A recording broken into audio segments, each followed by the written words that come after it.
አስገራሚና አስደናቂ ፉክክር እየተመለከትን እንገኛለን። የ2026ቱ የፕራግ ማራቶን እንደምትመለከቱት ድንቅ ፉክክር እያስመለከተን ይገኛል። ኬንያውያንና ኢትዮጵያውያን አትሌቶች እንደተለመደው አንገት ለአንገት ተናንቀዋል። ከፊት ለፊት የሚታዩት ሁለቱ አትሌቶች የኢትዮጵያዊ አትሌት ብርሃኑ ወንድሙና ኬንያዊው አትሌት ጁስተስ ኪፕሊሞ ናቸው። ውድድሩ ሊጠናቀቅ ጥቂት ደቂቃዎች ብቻ ነው የቀረው። ማን ያሸንፍ ይሆን የሚለው ጉዳይም ከወዲሁ አጓጊ አድርጎታል። ውድ የቻናላችን ቤተሰቦች ይሄ የምትመለከቱት የ2026ቱ የፕራግ ቮዳቮን የማራቶን ውድድር ነው። በቼክ ሪፐብሊኳ መዲና እየተደረገ ያለው ይሄ ውድድር እጅግ አጓጊ ሆኖ እንደቀጠለም ነው። ኢትዮጵያውያን አትሌቶች የአምናው ድላቸው ዘንድሮም ይደግሙት ይሆን በሚል ብዙዎች ውድድሩን በጉጉት እየተከታተሉት ይገኛሉ። የማራቶን ውድድሩን ከፊት ሆነው እየመሩት ያሉት ደግሞ ኬንያዊውና ኢትዮጵያዊው አትሌት ናቸው። ከፊት ብርቱ ትንቅንቅ እያደረገ ያለው አትሌት ብርሃኑ ወንድሙ የአምናው ማለትም የዱባይ 2025 ማራቶን ሁለተኛ ደረጃ ማጠናቀቁ አይዘነጋም። ከኋላው ሌላኛው ኢትዮጵያዊው አንዱዓለም በላይና ሌሎች ኬንያውያን አትሌቶች እየተከተሉ ናቸው። አምና በዱባይ ማራቶን አንደኛ ስፍራን በሌላኛው የኢትዮጵያዊ ቡቴ ገመቹ የተነጠቀው አትሌት ብርሃኑ ገመቹ የዘንድሮ የፕራግ ማራቶን የግድ ማሸነፍ አለብኝ ያለ ይመስላል። እኛም እንዲሳካለት ምኞታችን ነው። እናንተም ለአትሌቶቻችን መልካሙን ሁሉ ተመኙላቸው። ቻናላችን ላይክ፣ ሼር፣ ሰብስክራይብ አድርጉ። የኢትዮጵያ አትሌቲክስንም ደግፉ። በነገራችን ላይ በዚህ የዘንድሮ የፕራግ ማራቶን ገና እንደተጀመረ አትሌቶቹ እጅግ ፈጣን የሚባል አጀማመር ነው ያደረጉት። አሁን ጥቂት ደቂቃዎች ብቻ በቀረው በዚህ ውድድር በተለይ ውድድሩን ለማሸነፍ ብርቱ ትግል እያደረገ ያለው አትሌት ብርሃኑ ወንድሙ ገና ከመጀመሪያ የውድድሩን ክብረ ወሰን ሰዓት ለመስበር ያለመ በሚመስል መልኩ የፊት መስመሩን ይዞ እየመራ ይገኛል። ጥቂት ደቂቃዎች የቀሩት ይኸው የማራቶን ውድድር የመጀመሪያዎቹ 20 ኪሎ ሜትሮች በቡድን የታጀበ እና የተቀናጀ ሩጫ የታየባቸው ሲሆን አትሌቶቹ የአየሩ ሁኔታ ሳይሞቅ ሰዓት ለመቀነስ ያደረጉት ጥረት የውድድሩን ግለት ከፍ አድርጎትም ታይቷል። ይሁን እንጂ ከግማሽ መንገድ በኋላ የሙቀቱ መጨመር በአትሌቶቹ ፍጥነት ላይ መጠነኛ ተጽዕኖ ማሳደር ጀምሮም ነበረ። ነገር ግን የፕራግ አሁናዊ የአየር ሁኔታ ከኢትዮጵያ የበጋ ወቅት ጋር ስለሚመሳሰል ብርሃኑ ለማሸነፍ የአየሩ ጠባይ ይፈትኗል ተብሎ ከወዲሁ አይታሰብም።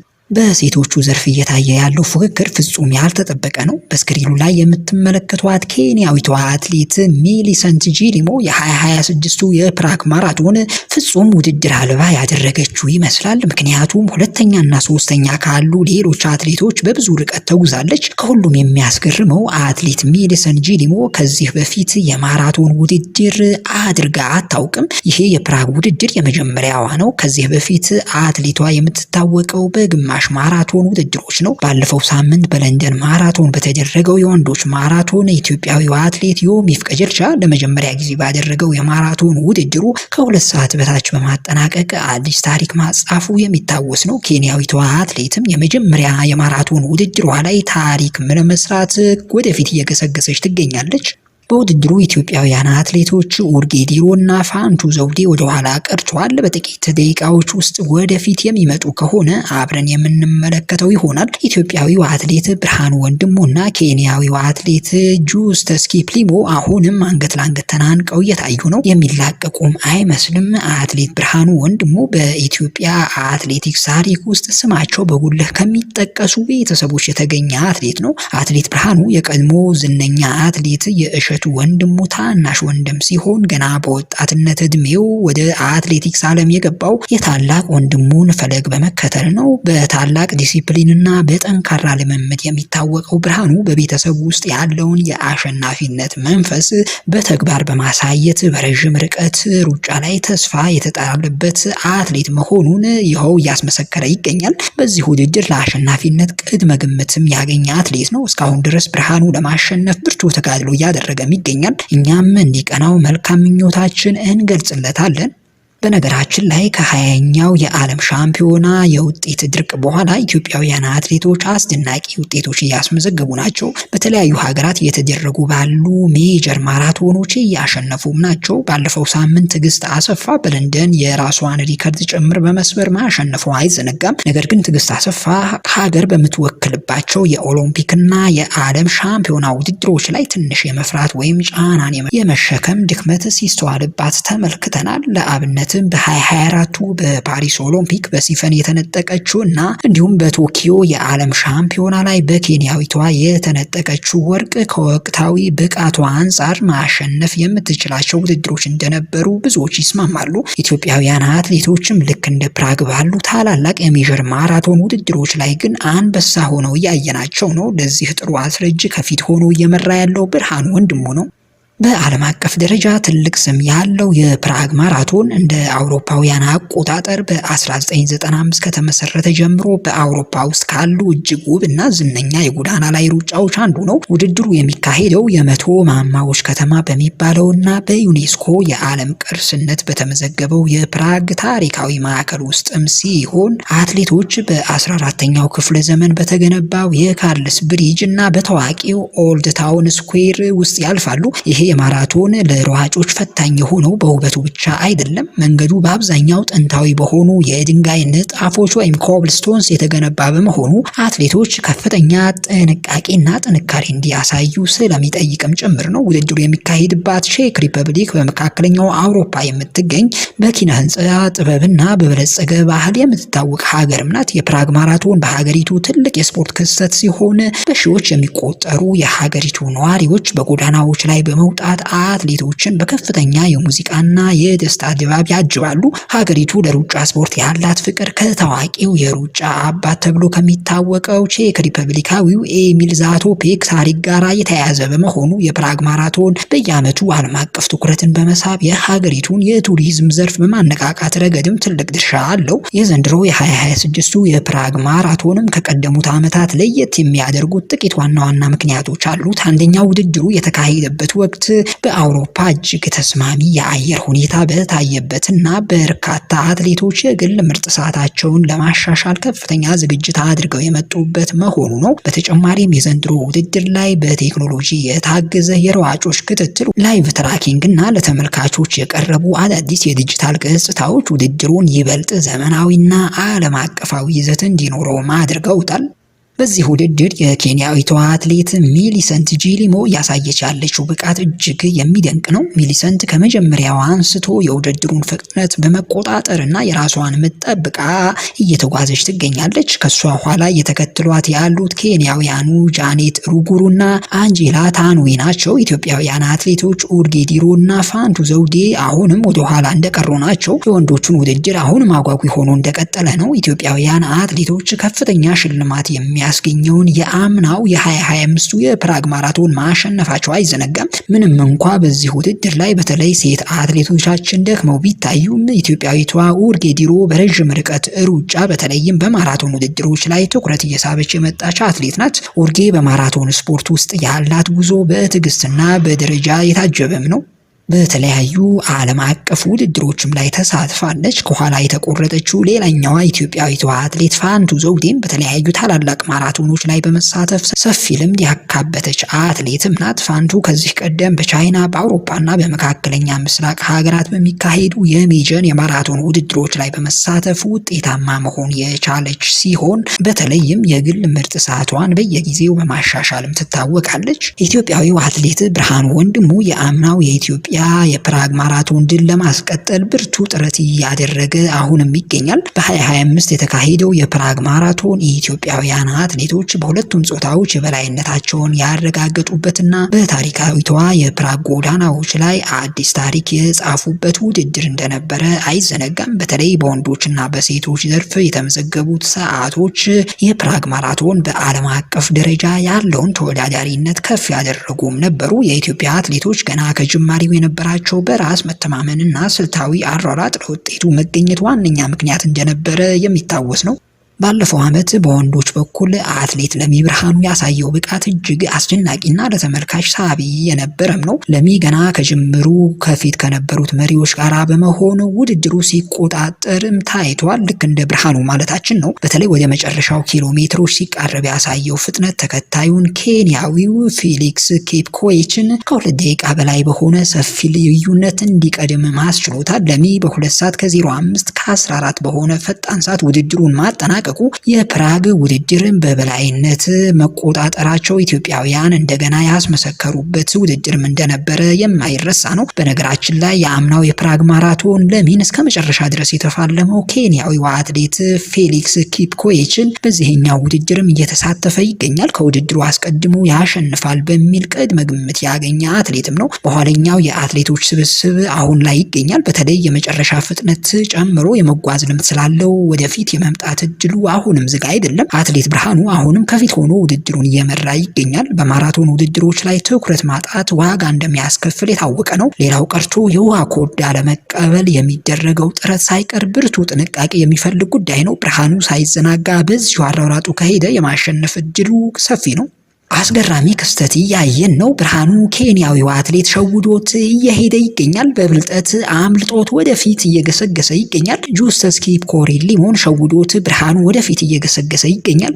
ውድድሩ ሊጠናቀቅ ጥቂት ደቂቃዎች ሲቀሩት ብርሃኑ ሸውዶት አልፈዋል። አስገራሚ ብልሃት ነው ብርሃኑ ያሳየው። ብርሃኑ በወሳኝ ቦታ ሸውዶት አሁንም ሄዷል። ውድድሩ 35ኛ ኪሎ ሜትር ላይ ሲደርስ እውነተኛው የታክቲክ ፍልሚያ መጀመሩ እንደገና እየተመለከትን እንገኛለን። ከአትሌት ብርሃኑ መጀመሪያ አንስቶ የተፋጠጠው ጁስተስ ኪፕኮሪሊሞ በረጅም ርቀት ሩጫ በተለይም በማራቶን እና በግማሽ ማራቶን ውድድሮች ላይ ስሙ በከፍተኛ ደረጃ የሚጠቀስ ጠንካራ ኬንያዊ አትሌት ነው። ብርሃኑ አዘናግቶ ወደፊት እየገሰገሰ ይገኛል። ልምድ ያለው ኬንያዊ ጁስተስ ኪፕኮሪሊሞ ወደ ፕራግ ለውድድር ከመምጣቱ በፊት በተለያዩ የአውሮፓና የእስያ ማራቶኖች ላይ በመሳተፍ ውጤታማ መሆን የቻለ አትሌት ነው። በተለይ በዋርሶ በሊዝበንና በሌሎች መካከለኛ ደረጃ ያላቸው ማራቶኖች ላይ ከአንደኛ እስከ 5ኛ ባሉ ደረጃዎች ውስጥ በማጠናቀቅ የሚታወቅ አትሌት ነው። የግል ምርጥ ሰዓቱንም ወደ 2 ሰዓት ከ07 ደቂቃ ከአጋማሽ በማውረድ ብቃቱን ያስመሰከረ አትሌትም ነው። ይሄ ቀደምት ልምዱና በተለያዩ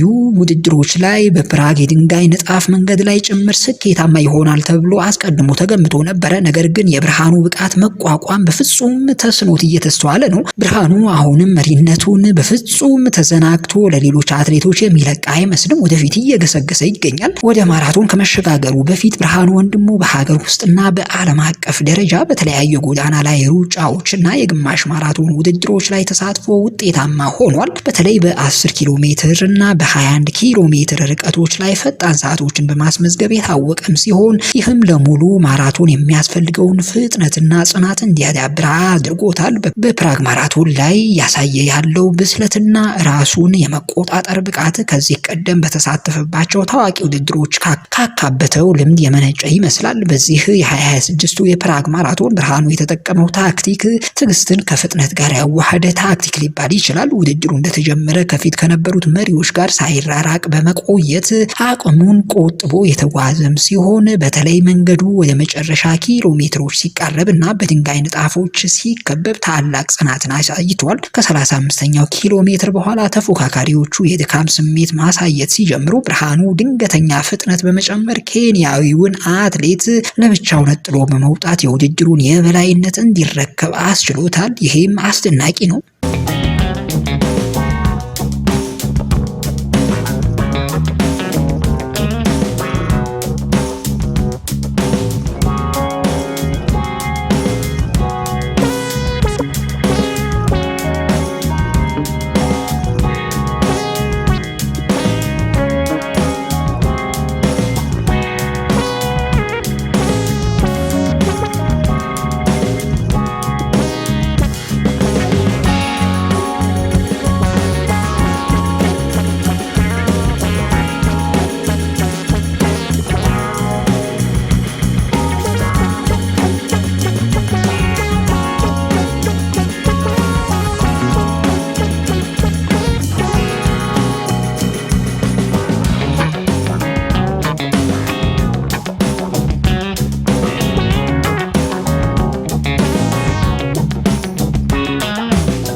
ብርሃኑ ወንድሙ 2 ሰዓት ከ05 ደቂቃ ከ51 በሆነ ሰዓት አንደኛ ሆኖ አጠናቋል።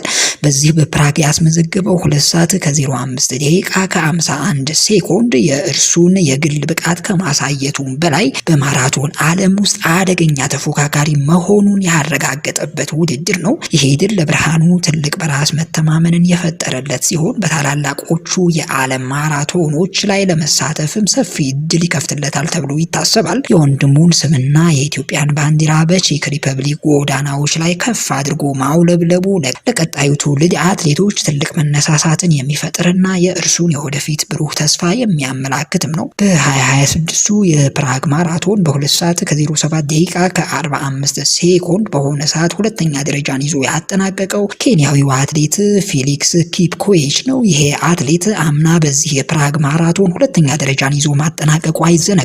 በጣም የሚያስደንቅ ብቃት በማሳየትና ከኋላ ተነስቶ በመምጣት ነው ሁለተኛ ደረጃን ይዞ ያጠናቀቀው።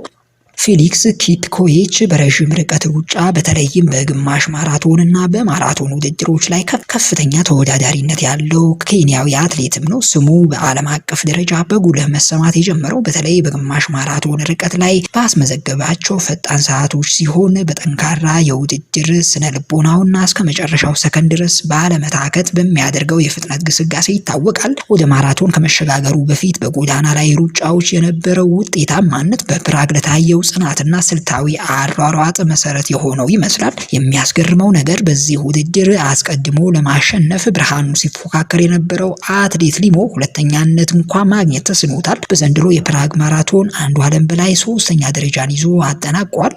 አንዱዓለም በዓለም አቀፍ የማራቶን ውድድሮች ላይ የኢትዮጵያን ወክሎ በመሳተፍ የሚታወቅ በጽናቱና በታክቲክ ብቃቱ የሚደነቅ አትሌት ነው። በተለይ በአውሮፓና በእስያ በሚካሄዱ የተለያዩ ጎዳና ላይ ሩጫዎች ላይ በተደጋጋሚ በመሳተፍ ልምድ ያካበተ አትሌትም ነው። በማራቶን ርቀት ላይ ያለውን ጥንካሬ በየጊዜው በማሻሻል የኢትዮጵያ አትሌቲክስ ውስጥ ተስፋ የሚጣልበት ተወዳዳሪ መሆኑንም እያሳየ ይገኛል። በፕራግ ማራቶን ያስመዘገበው ውጤትም በከፍተኛ ደረጃ ውድድሮች ላይ ያለውን ተከታታይ ለማሸነፍ ያለው ተነሳሽነት የሚያሳይ ነው። ከ1 እስከ 5 የነበረው ለአስጨራሽ ፍልሚያ ከአንደኛ እስከ 5ኛ ለወጡት አትሌቶች የታየው ፉክክርም እጅግ ሳቢም ነው። ብርሃኑ ወንድሙ በከፍተኛ ልዩነት ቀድሞ ቢገባም ለሁለተኛና ለሶስተኛ ደረጃ የተደረገው ፉክክር ግን እስከ መጨረሻው ሰከንድ ድረስ አልተለየም ነበረ። ኬንያዊው ፌሊክስ ኪፕኮኤች በመጨረሻ ስፕሪት አንዱዓለም በላይን በ14 ሰከንድ ብቻ ቀድሞ ሁለተኛ ደረጃ ይዞና አጠናቋል። አንዱዓለም 3ኛ ደረጃ ይዞ